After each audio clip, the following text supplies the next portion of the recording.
It's time. The air feels different now. Crisp, alive, carrying the first whispers of change. Leaves ignite in fiery reds and glowing golds, painting the landscape like living art. Every step on a trail crunches beneath your feet. Every breath feels cleaner, sharper, more awake.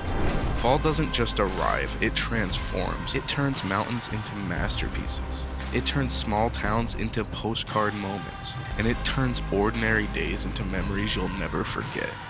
This is one of the most beautiful places on earth to witness this season. This is a region where rivers run along forest ablaze with color, where lighthouses and rolling hills share the same horizon, and where every sunrise and sunset feels like the world's hitting a restart button. It's more than a season. It's a feeling, a fleeting magical chapter that reminds us to slow down, to wander, to look closer. Because here, at least for a little while, nature is at its very best. And now, it's time to enjoy it. It's time to embrace it.